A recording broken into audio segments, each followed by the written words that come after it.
Coming up on this episode, it's just a few days to Halloween, and we got one more scary movie to watch, and this time, it's got voodoo magic. Stick around, it starts right now. This is Up for Debate, episode number 191, recorded October 29th, 2020. Streaming while quarantining Halloweening, Child's Play. Hello, everybody. Welcome to this episode of Up for Debate, the podcast that buys all their toys from a peddler in an alleyway. I'm Sean Jennings, joined by... well, I think some would consider him the good guy. It's Matt Mariani. Hello, Matt. I am the good guy. That's right. How are we doing today, Sean? I am just, I'm here, and I'm ready, and I'm excited. I made you watch this movie, and I have no idea what your thoughts and opinions on it are, because it is an interesting one. It is an interesting one. Yeah. So, Child's Play. I kind of went in with zero expectations because you have to understand that for me this kind of a movie is not really what I'm used to. I have a very specific type of horror movie that I enjoy, and this is not it. I'm usually into, I think as we've talked, I'm into the very cerebral horror this stuff. Is not that. I'm into really kind of thinkers. I'm into ones that where the scariness isn't obvious or on the surface. It's baked in, and it's more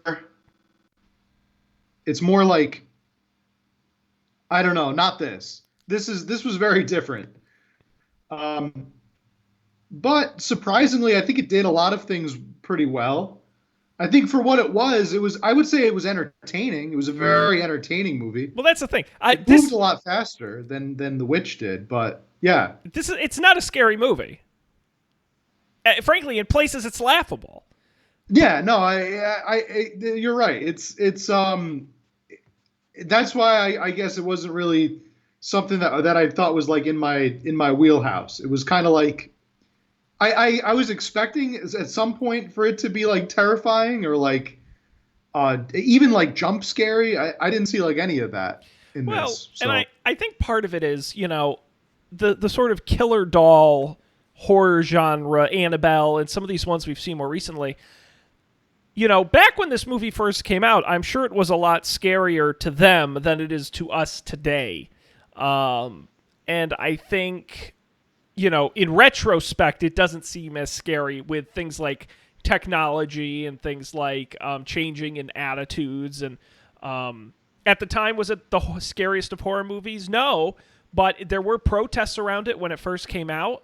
There was a lot of buzz about it. People weren't happy about it. They thought it was a little too vulgar, trivializing children's toys, encouraging violence in children. So it certainly had some impact back in '88.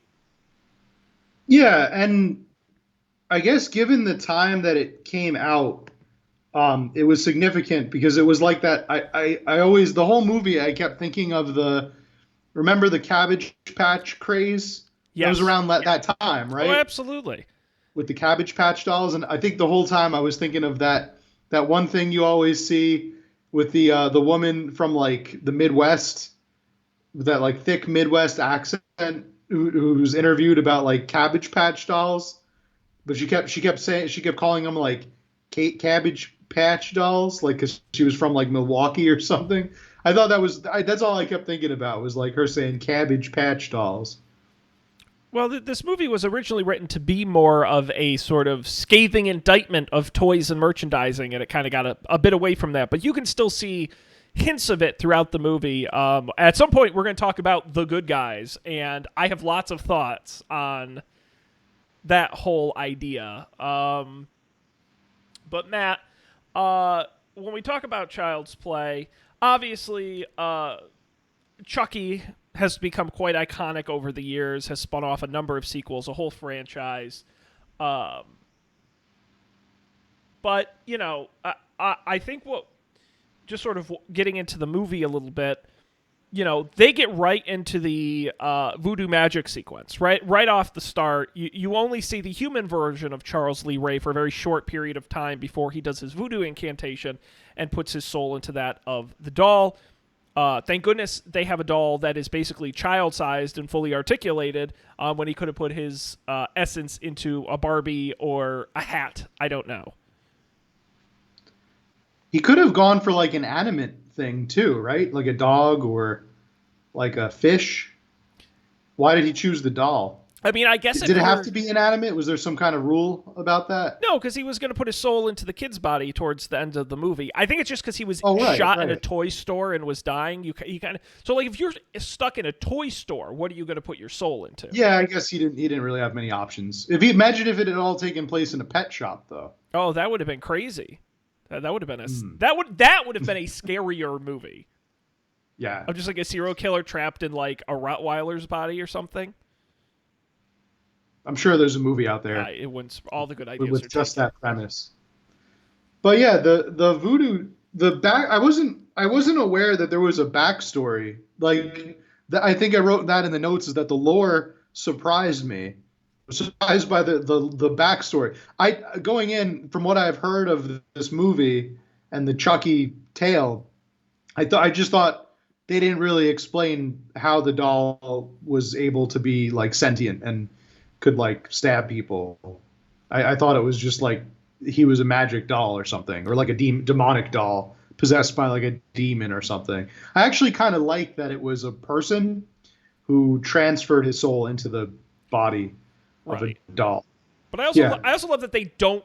I mean, they do explain it a little bit later in the movie, but they actually really don't. Like, they kind of just like, you just have to accept that this magic exists and just move on, which is great because they don't dwell on like, but how does it work?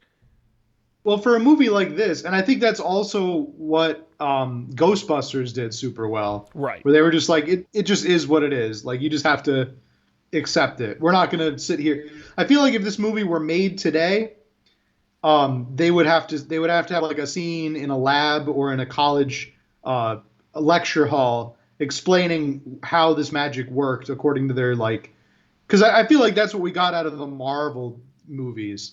Was just like we have to explain everything with like a tesseract or like no, just say these are superheroes that fly around. We don't need a reason for them to do it. Like it just is what it is. But I did appreciate because like of all the having not seen this movie beforehand, he becomes Chucky the doll. So you're like, how would that work in a movie? I would think the simplest way would be like they both just get struck by lightning and he's in the doll, right? Or something simple.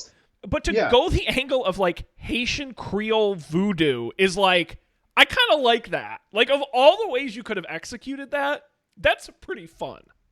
Yeah, it does. It does add a little uniqueness to it. Because I mean, I feel like that lightning at the same time striking, that trope has been done to death. But how many? You don't really have many voodoo stories, so. And he does. That is actually so. When he does the incantation, it actually is Creole. He is speaking. That I had the translation of what he said in here. Let's see if I want to hear you say the Creole. No, translated for Griff. I call to thee, Damballa, give me the power, I beg of you. Leave me mercy from this mortal coil. Grant me life beyond death. Move my mortal soul into this vessel. I command to thee, Damballa. Move my mortal soul into this vessel. Blah blah blah. Sean, I think as you were saying that, I saw like your window blinds start to shake a little bit. And I get trapped in the cat's body. Levitating in the. Oh no! Oh no! I'm in this stupid that'll cat's make for body. An interesting Zoom meeting. And then Matt, you're the first person to have seen my real form, so I would have had to have killed you. Yeah. And that would be an interesting way to go. What happened? Sean killed me in his cat's body. What? Huh? Cat Sean murdered me. Cannot be right. So obviously this film stars Andy, the young kid, and his mom, Karen. It's Andy's birthday, and so he wants some fun gifts centered around his favorite, I'm going to say, multimedia property, The Good Guys, Matt. Yeah. The Good Guys. Could you discern what the Good Guys was? It looked very bad, whatever it was. Um, I, I, yeah, I couldn't really figure that out. I Because couldn't really figure what did you think it was? well, I know at one point, so they do have like a little animatic of a little animated sequence they show on the TV of the Good Guys show, and they're like a kid's being bullied or something, and the good guys are like, because that's the line Chucky says is, "And I'm your friend till the end," and that's the line from the show where it's, I guess the good guys are just like nice people who show up and are your friend. But then all of the like good guys logos on Chucky's shirt and on the toolbox and stuff, it all has like hammers and saws and like a gun, Yeah, which I guess is it's for. pretty messed up. So I guess they're I just think like, that was like, I think that was their attempt to take like those action figures from like the 60s and 70s, because a lot of them were like pretty violent. Like you would look at old timey commercials from that era. sure. Like they were literally like selling kids guns. Like they weren't real guns, but like plastic guns that looked like real gun. A lot of things that I think today we have video games, so kids don't really play with that stuff much anymore. But like a lot of the action movies, like westerns and spy movies and toys that developed from those movies were ultra violent. I think it was the tongue in cheek reference from the director to like say like we've been selling our kids these violent stuff for years. Yeah, and I mean, for a show with seemingly no plot and no interesting characters other than the one good guy, they have so much merchandise, Matt. They have the Good Guys breakfast cereal, the Good Guys tool set, Good Guys cake mix, which I thought was weird, and then one of my favorite lines in the movie, where they're trying to figure out the steps on the counter and the flour, and the cop says to Andy, Andy, come here. What are you wearing there on your feet? And he goes, Good Guy pajama sneakers. I'm like, what are pajama sneakers? Pajamas. I think he meant slippers. That when he said that, But I that's thought like like such. But I thought maybe it was this is such a a. weird Midwestern way of saying sneakers. But I love that that's like the perfect I branding mean thing, slippers. where it's like to go with your Good Guy pajamas. Make sure your parents buy you the Good Guy pajama sneakers. Pajama sneakers. Sean, why do all the movies around this time take place in Chicago? That is a good. Maybe tax subsidies. I don't know. Home Alone. I was just the first one that comes to mind is like, but there was there was like a whole bunch of them where they Oh, were sure. like Chicago, early '90s, late '80s. It was Chicago a was a big hot big city. time for Chicago. I think everyone got. Why? Well, but New York was really big in the '80s, and I think they got burned out on New York. Sort of like how California That's got pretty big valid. into the mid and later '90s. I think it just kind of moved across the country. That's valid. I like your tax subsidies theory. That's a Well, that's good why. theory. Maybe like they were caught up with Reagan at the time, and Reagan's from Illinois. Maybe that was just an idea. Well, that's why every TV show, really in any city, looks exactly the same because they all just shoot in Vancouver because of tax subsidies. Yeah, it's just a weird thing about this movie takes place in Chicago. Home Alone, which came out in 1990, it was that late 80s, early 90s. A city on the rise. Yeah, I don't know why my brain I just can't. I should have looked up like a whole list of movies that took place to support my theory, but I feel like there was a lot of movies. Was A Christmas Story? Did that take place? I feel like that was like a Chicago center. That was probably New York actually. So they go to Chinatown at one point at the end of the movie.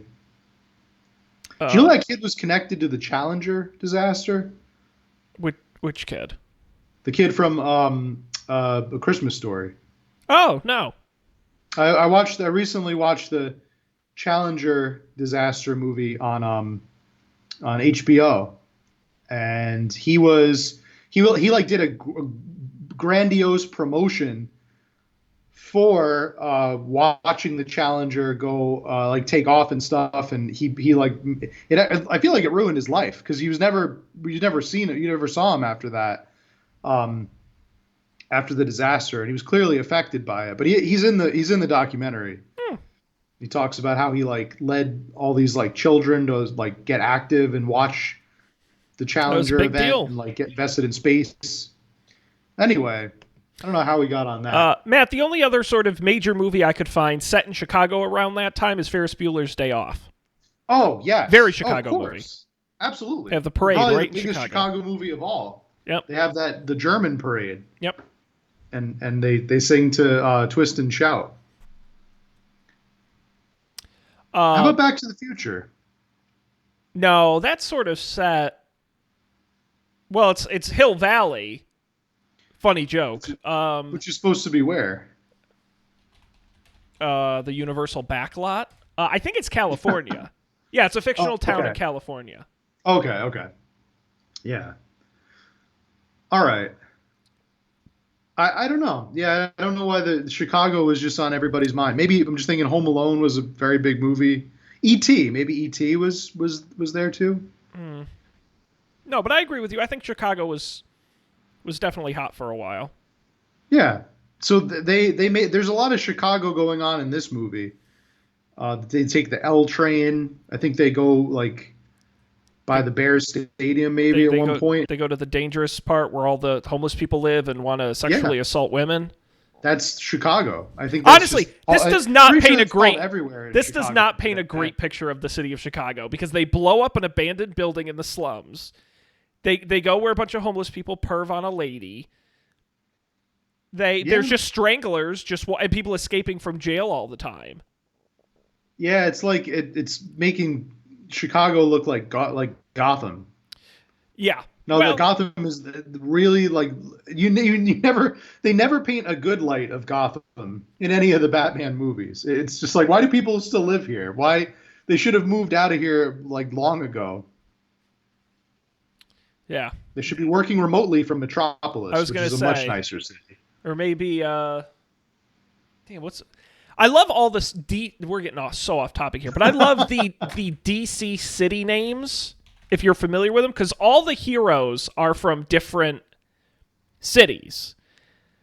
Including such favorites as, well, Atlantis, obviously, Central City, which is the Flash, Coast City, which is the Green Lantern, National City is Supergirl, Star City is the Green Arrow. They're so generic sounding.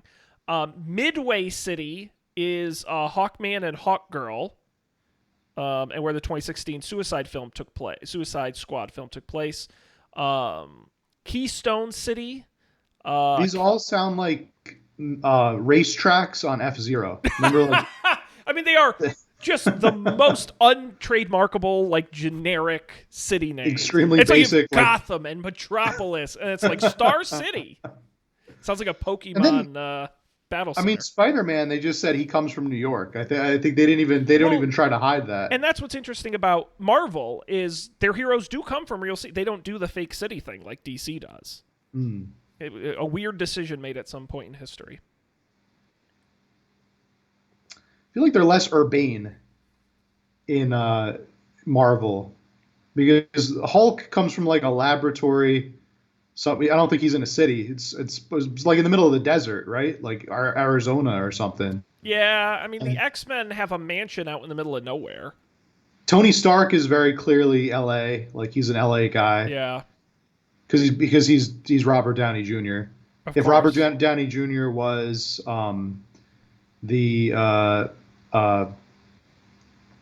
if Robert Downey Jr. was the Tesla guy.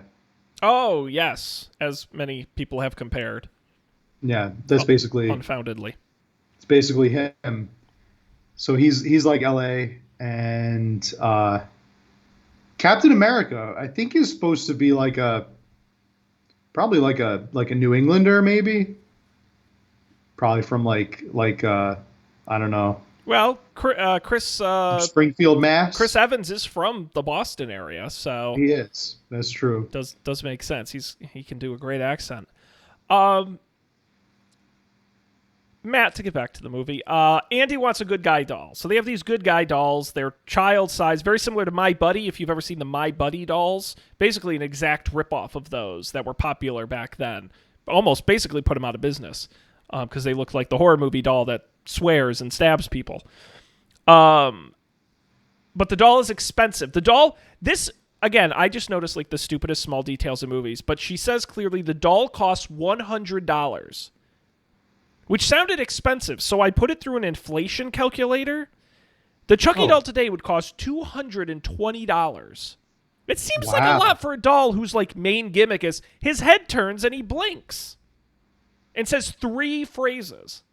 I don't even know if kids play with dolls anymore. They all have iPads now. Well, that's what I'm. But you can get an iPad for like $300. So I'm like, why would you get a Chucky doll at $220? That just seems so expensive. Maybe it's a collector's item. I they would keep it in the box. No, because they had a giant set of them at the toy store. They exploded when it got struck by lightning. I would love to see. There's got to be like a separate alternate version of this movie where it's about the Good Guys Corporation, which is really money laundering for the mob or something, or it's like some sort of I would love some sort of scam, and that's the joke is they called it the Good Guys, but it's really a crime syndicate or something. That would be a great movie. I'd watch that movie. Yeah. This one, yeah. The thing that got me about this movie was number one, I just genuinely thought it was going to be scarier. It was more like an action movie in a lot of ways, like a thriller, maybe, not suspense, but like a thriller, I guess you could say. I wasn't really scared at all. It was, I think, interesting the way that they animated Chucky, I guess, the way they like made him like move around was kind of unnatural and creepy, I guess. That's as far as it went in terms of like horror for me. The movie was fun. In a word, I would call it fun. Like, there was nothing really scary about it. And I wrote this in my notes, but I'm like, the concept of the Chucky doll through the first like 40 minutes of the film, where, and this is kind of a trivia fact, but the original script actually there was some crazy shit in it, but one of the points was that they were going to wait longer into the film to have people guessing if Andy was actually killing people and the doll wasn't alive, which I thought is an interesting idea. But what I like about the first 40 minutes of this movie is that Chucky doesn't really do much. You know, his head turns a little bit, but you don't get a lot of animated sort of Chucky. That is, to me, where the suspense is and the horror is. And then I wrote my notes. The second Aunt Maggie has a physical fist fight with the doll, it is the dumbest looking thing I've ever... Because, like, Chucky surprising you and stabbing you is scary. Chucky coming behind you with a cable and strangling you is scary. You having a fist fight with, like, a 2-foot-tall doll is the stupidest thing I've ever seen, and I loved it. I wrote in my notes about that scene. I wrote in my notes that it was like something from a parody of a horror movie. It was like, yes. I think they actually do parody it, probably in like a scary movie or something like that. But it was almost like they were making like a self parody because it was just that dumb and that ridiculous. I'm glad they didn't do that a lot, though. I'm glad that was just right. I guess it would just happen to be in one. Well, and that's what, again, like the gas explosion at the house. Like, that's a great way for a doll to kill somebody. You can't beat them up, but you can turn on the gas and light a match and blow them up. Like, that is See, I like smart. that. I wish they had done that more, like exploring like the little ways where like people would call them freak accidents, but these are things that are actually being caused by Chucky. That would be pretty cool to explore that. Yeah. Like he cuts the brakes of somebody's car, or like poisons their food, or something like that, like some kind of sinister way. Well, that was some of the good stuff in the movie, where everyone thought maybe Andy's doing it or Andy's lying. The doll couldn't have done it. It's impossible. And he said, no, he's real.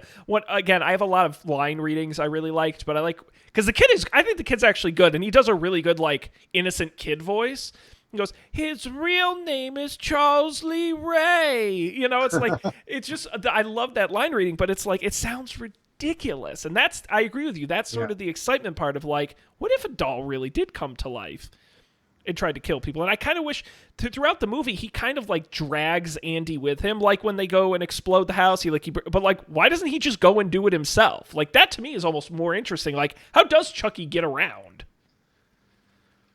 Yeah, he can't have that much mobility. He's a doll. Like how fast could he possibly move? It's kind of limited there.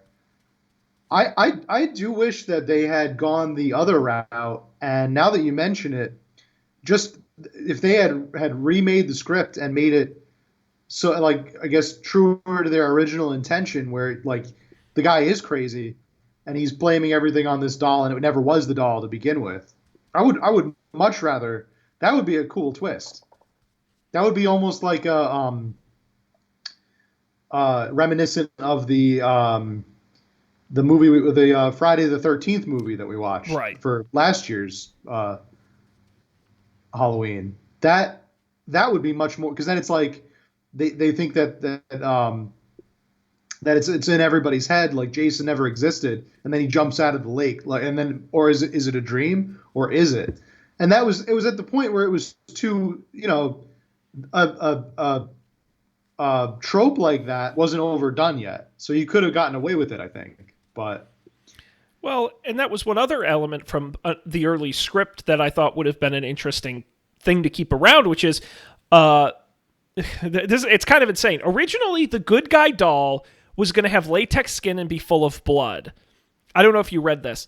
Because the idea was that if he got cut, you could like put a band-aid on him. oh It was yeah, like yeah. realistic. And the way he came to life was his blood mixed with Andy's blood.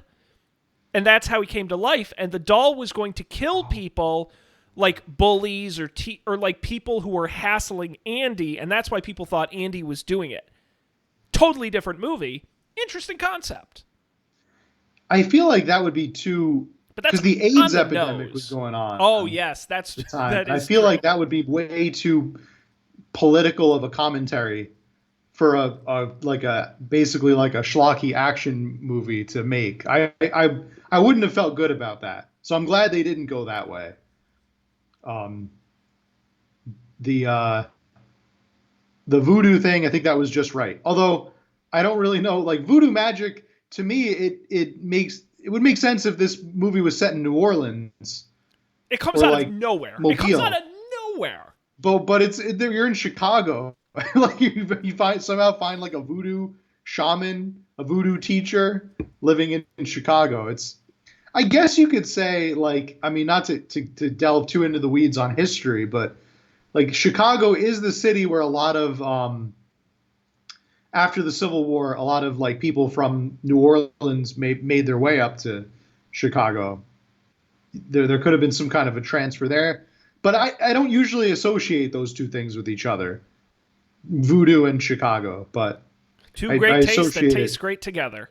Yeah, maybe it's like having a knockwurst gumbo or something like that. Um, but I didn't like the title of this movie, Sean. I also, this title always bothered me. Child's Play. I felt like the movie should have just been called Chucky. Well, and the franchise now that like the cinematic universe is called Chucky, and that's I agree with you. That's the takeaway. It, you know what? Because it feels to me like a working title. It doesn't feel. It feels like something they should have like started with, but not landed on. It should have been like one of the first thing, like somebody introduces it as at a pitch meeting, but they don't go with it. But instead, it's like, how about we call the movie Child's Play? And someone's like, okay, that sounds like a great title.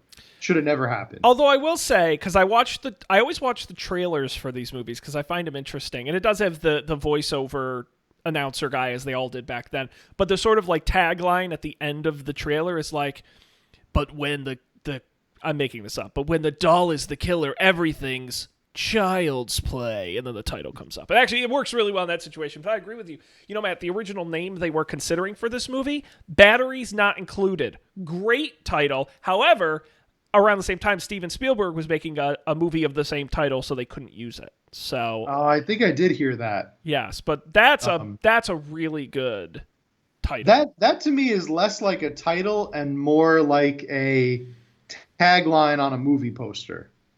Oh yeah, Like Child's Play, Batteries Not batteries Included. not included, coming December 1988. Like, Well, that was to me one of the funny. There were a couple moments I like laughed out, I guffawed And when she like picks up the box and the batteries fall out, because it was like so cliche to me as someone many years, 30, 20, 30 years later, I laughed so hard when she like is like battery. And of course they were good guy brand batteries, which I thought was really Oh funny. yeah. That was awesome.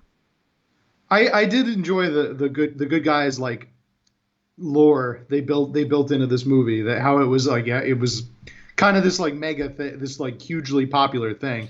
I think that was like taken like GI Joe, Oh sure. or yeah, like the Cabbage Patch, like we talked before. This You're was at the the height peak of of those that. like, yeah, the brand name action toys, Hot Wheels. It was just it was the absolute like thing of the moment. Well, that's what I thought it was so funny when he brought Chucky to school, and I'm like, what school would allow $100 like life size?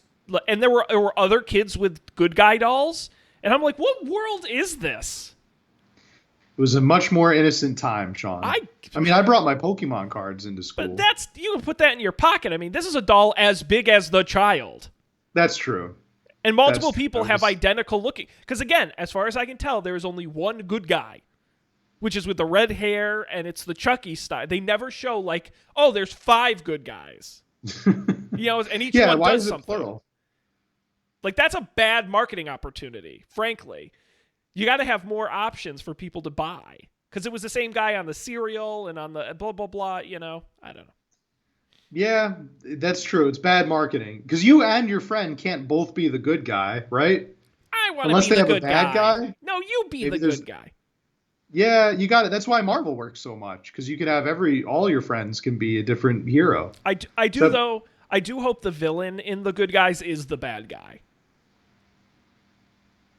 I would hope so. I can't see him being called anything else, right? And then we look, it's like, no, it's actually Dr. Mischievous. Yeah. Oh, yeah, okay. It's actually it's Jason. What? Jason Voorhees? No, you can't Oh, what an can't Easter egg. swipe another franchise. Yeah. Dr. Robotnik. Hey, there you go. The Eggman. I think one thing, though, I do wish there was more of in the movie, again, we didn't really get till the end, is Chucky being full-on Charles Lee Ray. Because it's like at the beginning of the movie, you don't hear from him. In the middle of the movie, he's sort of like pretending to be Chucky, so he talks in that kid's voice, And then at the end of the movie, when he's like, "You fucker, I'm gonna kill you, I'm gonna," like that, he was so funny. Or like when he's talking with I keep calling him the Voodoo Doctor Man, and he has a name, Dr. Death, according to Wikipedia. But he I has was some. gonna say, did they ever really address his name in the movie? I don't know. Yeah. Right. The line, "Hi, it's hello, John, over here. It's me, Chucky. What do you think? When I came here learning that stuff about how to cheat death, I thought maybe you were pulling my chain. But not now. Not now." I thought that was good stuff. Yeah, he gets like this creepy voice. But he sounds like a strangler. Like he does sound like a guy Oh, who's yeah. like not a normal criminal, but like this guy is like nuts. Yeah, this is like a guy that would live in Gotham. Yes. Chucky meets Batman, the crossover Just we've all walking been waiting around. for. Do you know Still, the origin of the Charles Lee Ray name? I assume it had to do Well, with like Charles. Oh, you're back. Okay. yes. My guess, Sean, is that it's Charles Manson. Ray is the last name of the guy that shot Dr. Martin Luther King. And Lee Harvey Oswald. Lee Harvey Oswald. Okay. You got him. You got him exactly right. Yeah. Yeah, I thought okay. I thought that was kind of cool that the 3 like most famous or infamous assassins of the era. I was blanking on Lee Harvey Oswald only because I was thinking of John Wilkes Booth for some reason, and I was like, that's not a Lee, but it's a different president. Different killer. Different presidential assassin.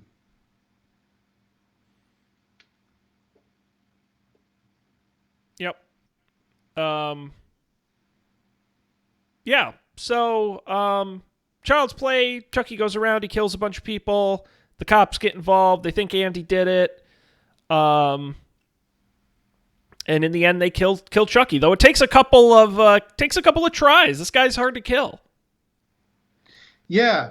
The one thing more difficult than you'd expect from like a doll, but the biggest thing I never understood was at the point in the movie where Andy's essentially been committed to an insane asylum, and his mother doesn't know what to do, and this is right before she finds the batteries and Chucky reveals himself to her, and I'm like, this doll has caused. Why don't you just throw out the damn doll?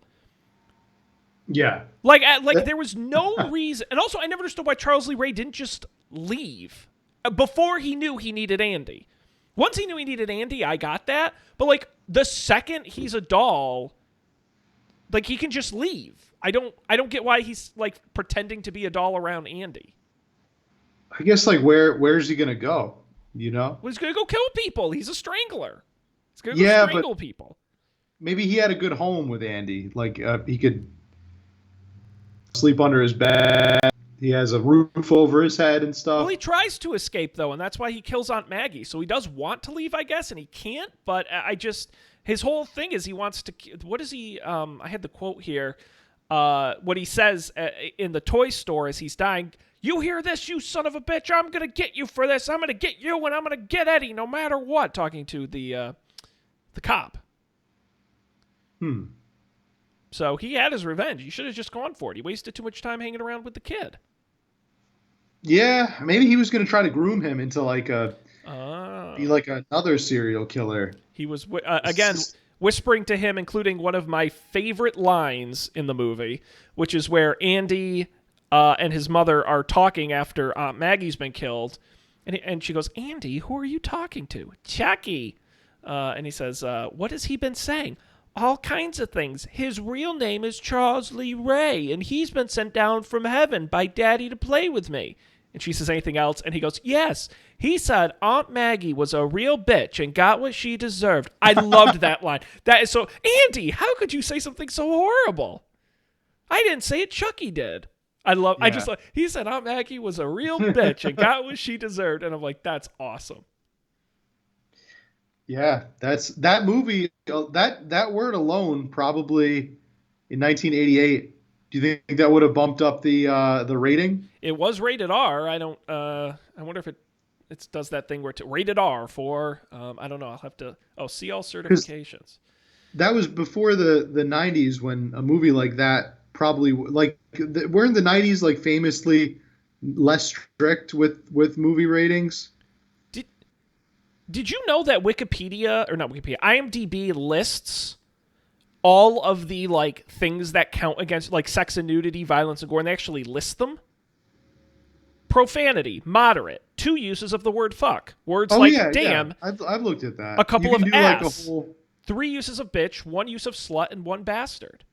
You can do. It's a parent guide. You can like watch a parent guide. The thematic of this film includes dark witchcraft with symbology that might be uncomfortable for some viewers. A vagrant sexually attacks a woman. This is kind of the whole plot right here. Yeah, you can actually. I think if you even go even further, it has the timestamps and like what you. So if you are watching with like a kid, you could like fast forward it. I love violence and gore. A man is exploded when his house catches on fire. That's awesome.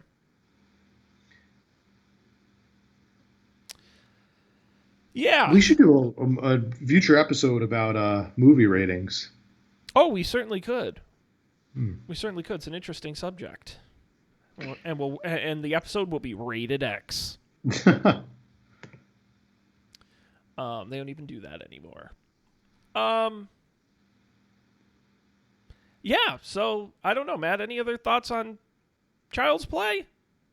I was surprised that this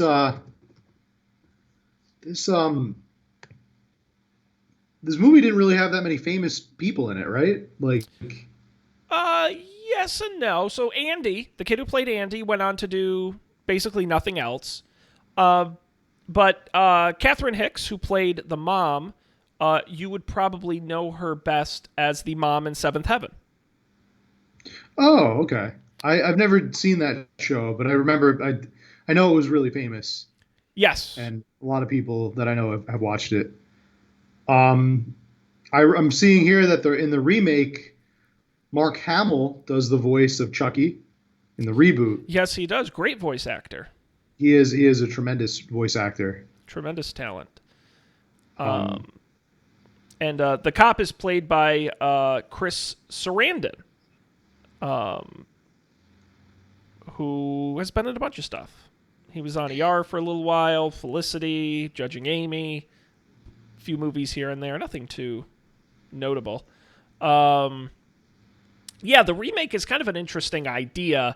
So we talked a huge franchise: Child's Play, followed by Child's Play 2, Child's Play 3, Bride of Chucky, Seed of Chucky, Curse of Chucky, Cult of Chucky, and then Child's Play, the remake.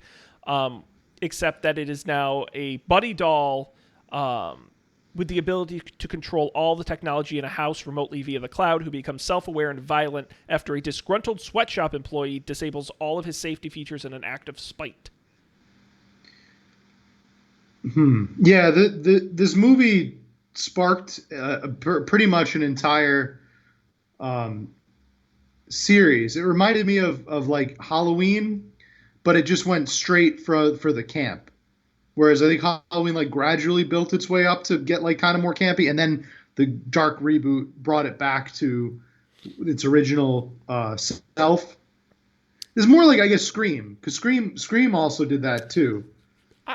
Again, I just feel like we keep looking at this through 2020 vision. I really do think at the time this is a mild thriller movie. Because it didn't like explode at the box Oh office. yeah, It really became more famous later in life. Although famously, Roger Ebert gave it 3 out of 4 stars, despite claiming he never really likes horror films. yeah. It I think the first movie was that kind of. I think it got more attention after the fact from all the constant like references. And all the things it pioneered, right? Like the idea of like a creepy doll, a slasher, all that stuff is what it pioneered. I think that the sequels were a little like campy though, like Seed of Chucky. Oh, of course. I Again, think the just Bride of like Chucky was very campy from what I hear. I haven't seen any of them, but it just seemed like yeah, it's kind of like self parody.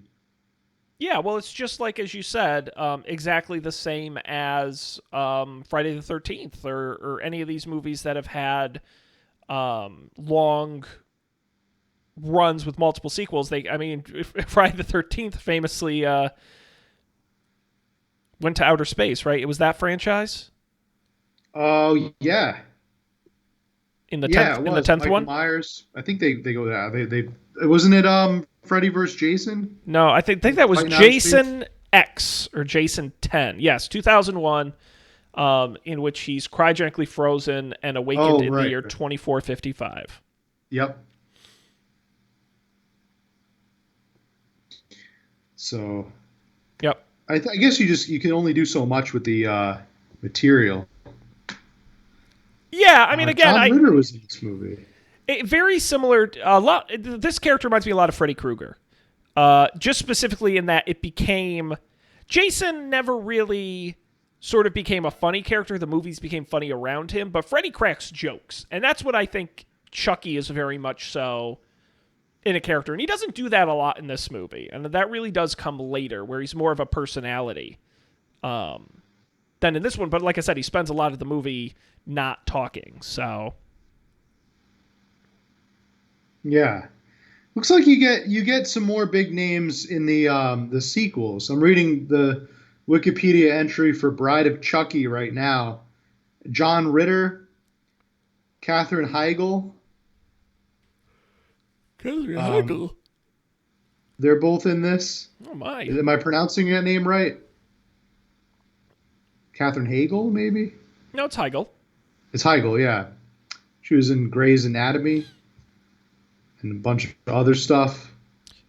Yeah, She was in this movie. that this was really the first one to take that the humor element. Man. It's just Chucky going around killing people, which sounds Yeah. fun.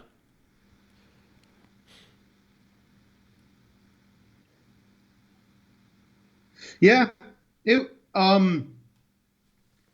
overall, I would say yeah, this movie succeeded in many areas in terms of like entertainment, but I wouldn't say that it was I wouldn't say that it was that much a horror movie. I think you hit it right on the nose. It was more like a fun kind of action movie. It was like a I think they have the genre listed here as horror comedy. I think that was kind of a little bit accurate.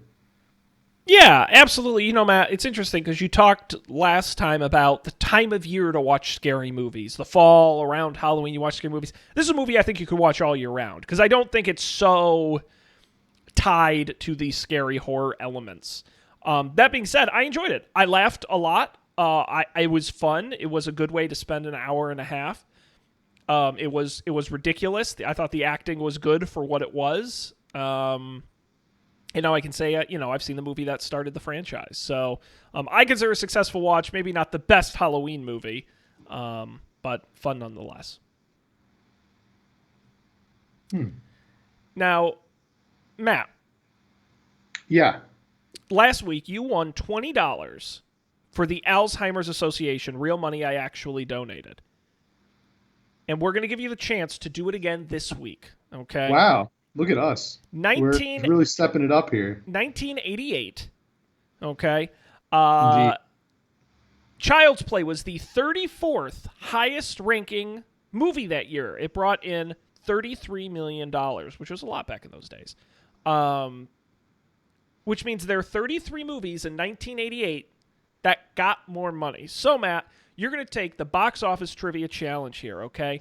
For Oh, boy. every movie up to 5 that you can name above Child's Play, I will donate $5 to a Get Out the Vote charity in honor of next week's election.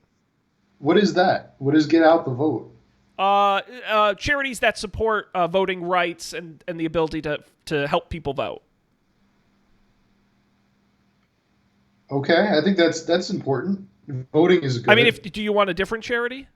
We already cured Alzheimer's. What more do you want? I don't think it's going to matter because I don't think that lightning is going to strike twice here. Well, last time was much more recent. 88 is going to be tough for you. I'm famously very bad at doing these, and yet I keep making you do them. Yes, you keep making one, and one day I'm gonna switch the narrative here, and I'm gonna flip the lid. I could not do it. I would be absolutely terrible at this game. That's why because who can? You have to be some kind of like movie savant to be able to know what movies came out in a certain year. Well, that's the hard even thing. Especially now, a year I wasn't even alive. But you know these movies. That's the thing is I know for a fact you know at least 2/3 of these movies, but you have to place them in 88. That's exactly the hard thing.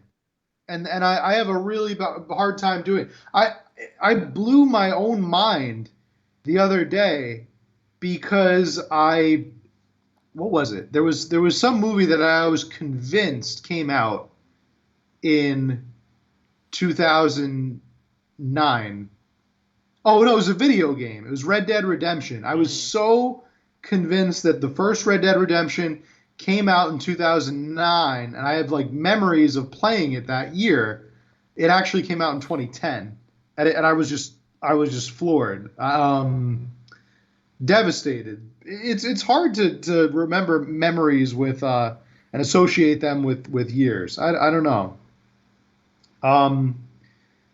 Okay. You gotta try. 1988 is the era. Yes, movies 1 through 33. This is an action type movie. Well, there's all kinds of movies on the list. It's an action. This is like an action. I always associate like the late 80s with like lots of action movies. So bound to be an action movie or two on here. There's one of the biggest action movies of the late 80s on here. Still, I count to this day, but there aren't that many action movies. The issue is a lot of those action movies didn't make as much money as you thought they did. Oh, then that's true. They're more beloved I'm not today. just naming famous movies, but the big spender movies. Yes.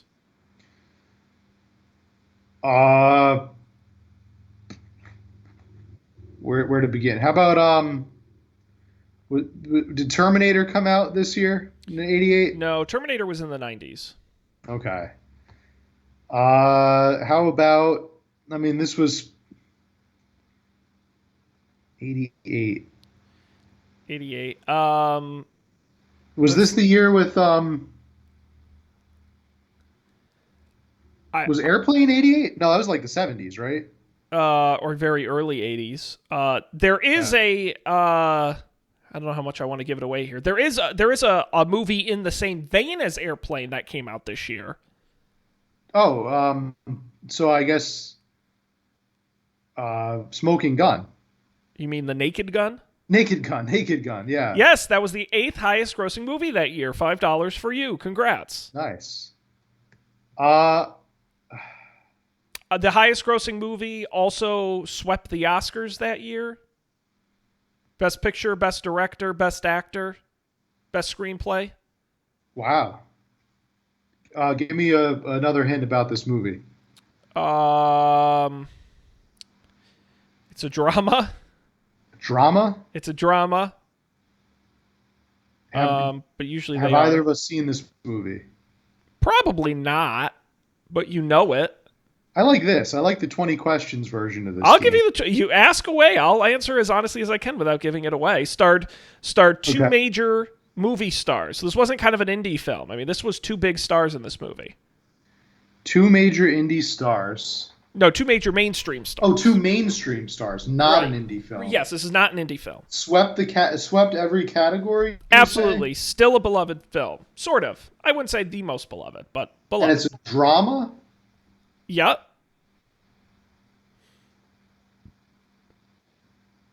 Yep. 1988 drama. People were, I think, pretty happy. I think when you hear this movie, the vibe I get. When you hear this movie, you'll be like, "That was the highest-grossing movie of 1988." Because it's not a bad movie, but it's like I didn't think that many people would have gone and seen it.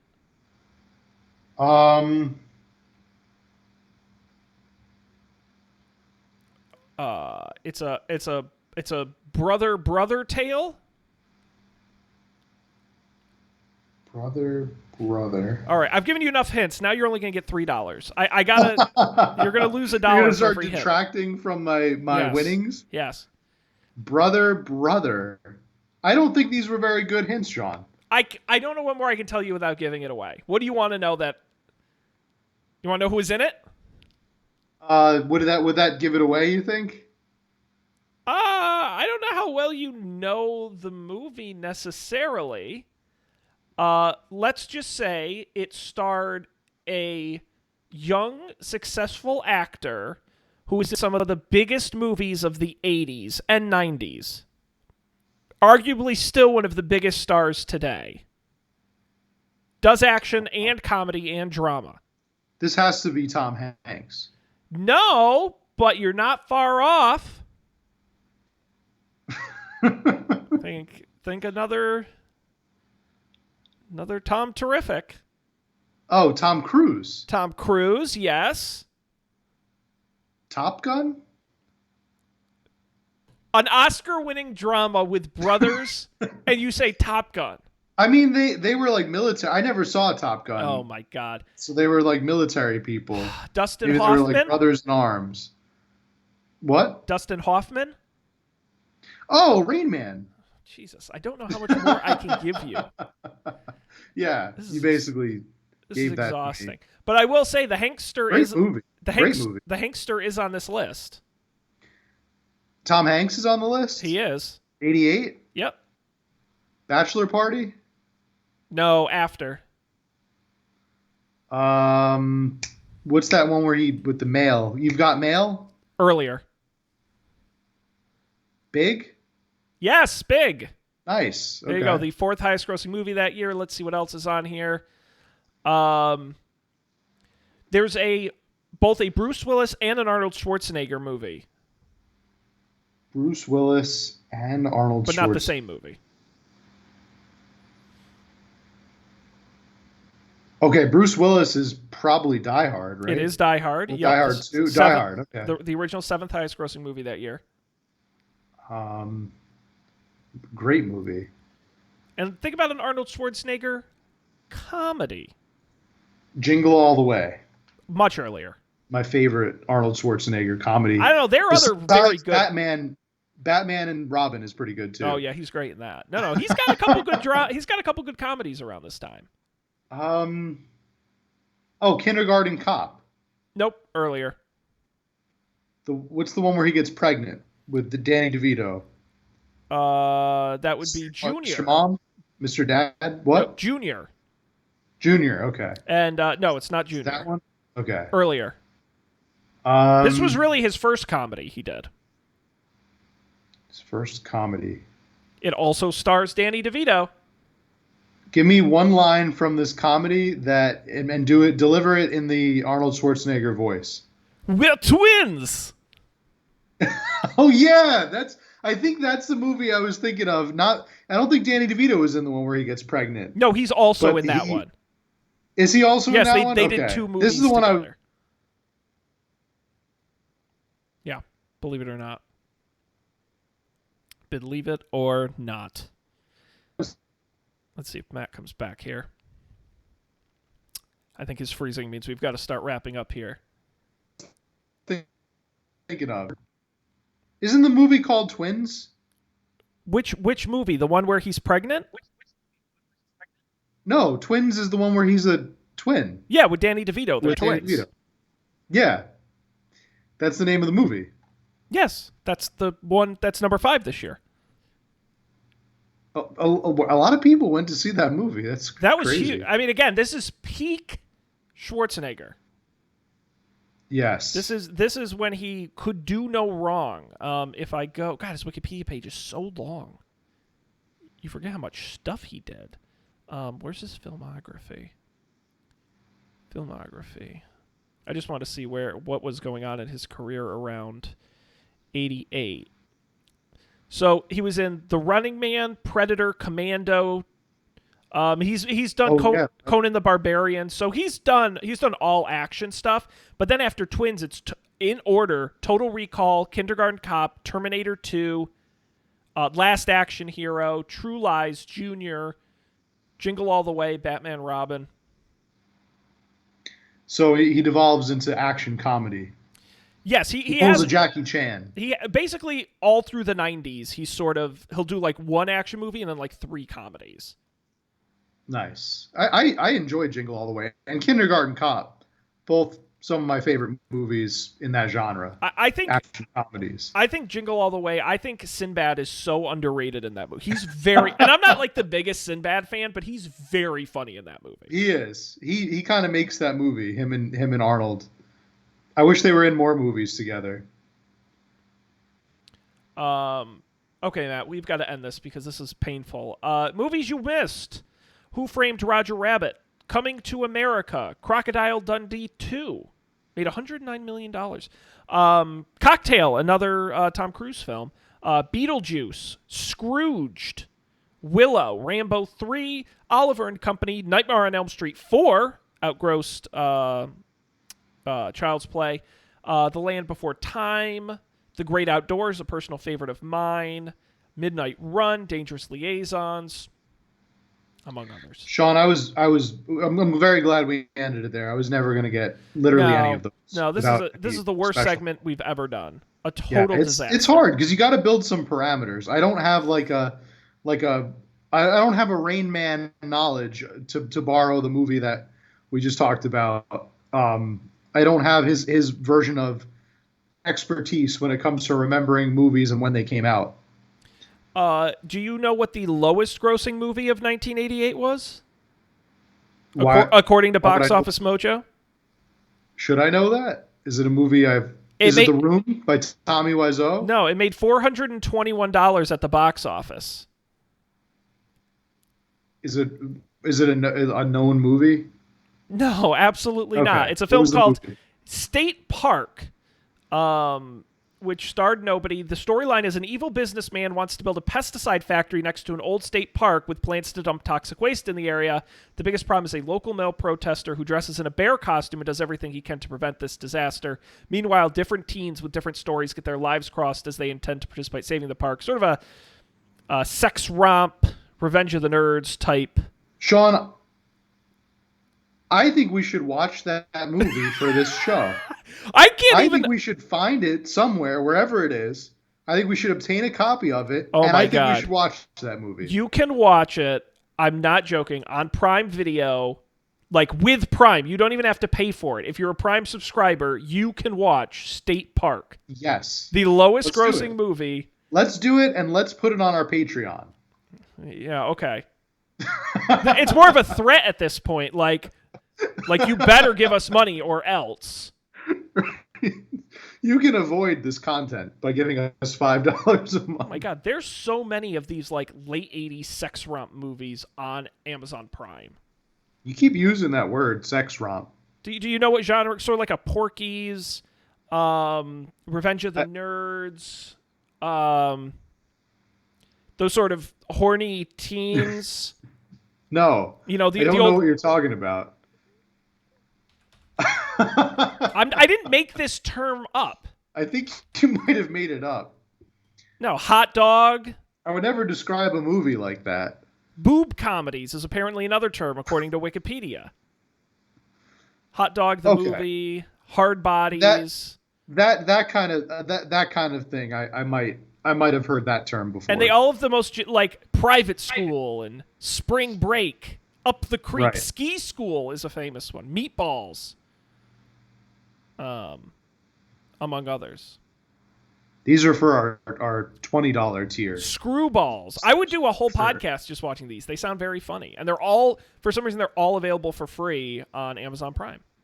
Let's start with national parks. How about Joysticks? And they all have the same plot, too. When a top local businessman and his two bumbling nephews try to shut down the town's only video arcade employees and patrons fight back. It's always like the big corporation is coming in.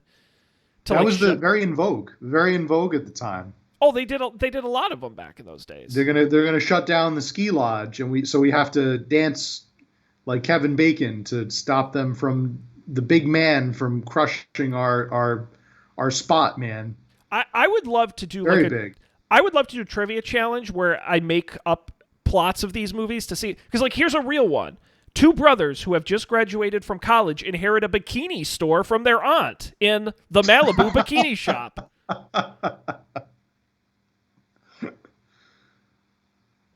That's these are I awesome. can't even. Damn. Four Venice Beach Boys make a pact to lose their virginity before beginning their senior year of high school in Hot Moves. Where are you finding these? There's a list on IMDb. Thanks to a strange crystal, a shy student finds himself in the Stone Age, where he falls in love with a beautiful cave woman and helps her clan stave off the tribe of cannibals in Cave Girl. I think they made a movie like that with Michael Cera. I was thinking about this the other day. Oh, Year One?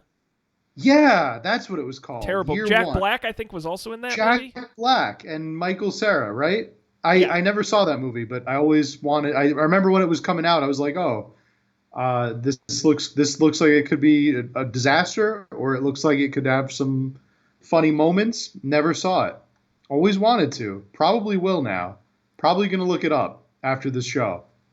You should. I've only ever heard bad things about it. A glowing endorsement. I promise I'm only going to do one more of these, but this is like my new favorite. I'm going to go through and read all of these. But Russell Porco has been expelled from several schools for lewd, crude, and nude conduct. Buster Burger University is his last chance for an education and pleasing his disappointed parents in Hamburger, the motion picture. I remember Good Burger. Good Burger was a good movie. That's a movie we could watch. Excellent movie. Another great Sinbad performance. Movie. Sean, I am going to do a weird thing here, though. Like I mentioned, and if you listen to last week's episode, I can't watch Good Burger unless it's summer. Okay, well, we'll save it. Pencil it in. It's got to be between the months of June and not even September, between June and August exclusively. Cannot be done any other time of year. Sorry. I would love Doesn't to. make sense to me. It's a summer movie. Why would you watch it in the fall? You know? I think we should do a movie sequence, like a movie event where we watch all movies around food. Okay. Good Burger, Ratatouille. Jiro Dreams of Sushi is a great one. Yeah. Love that. But it has to have food in the title. Like, that's the requirement.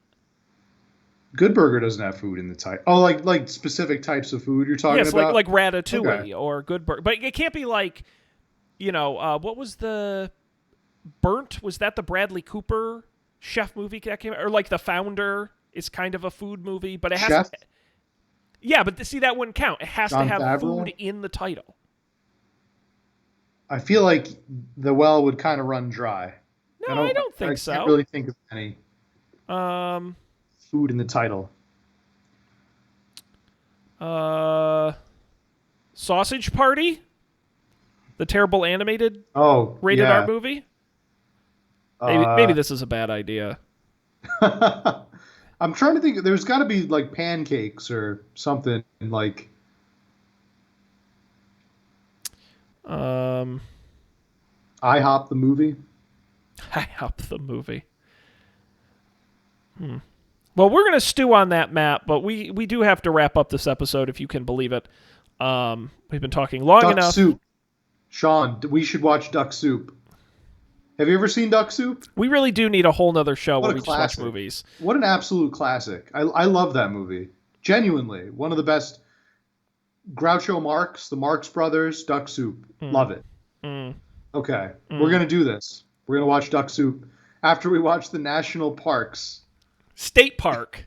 State Park. When we're gonna do all these boob comedies. All right. Wonderful. Patrons only. Patrons only. Check us out, patreon.com/doesn't exist. Matt, we're done with October. We're done with Halloween. I don't know what we're going to talk about next week because we have not planned that far. But whatever it is, we hope you join us at upfordebate.tv, being our website. Of course, subscribing wherever you get podcasts. We're there, the video version on YouTube as well. And of course, following us at upfordebatetv on Twitter and emailing us upfordebatetv@gmail.com. Matt, what a treat this has been. I will end this episode with another iconic line from Child's Play. But Andy, aren't we friends? This is the end, friend. Sorry, I couldn't resist. You could save that one. On behalf of Matt, I'm Sean. Thanks for being here. We'll see you next time for another slightly less scary episode of Up for Debate.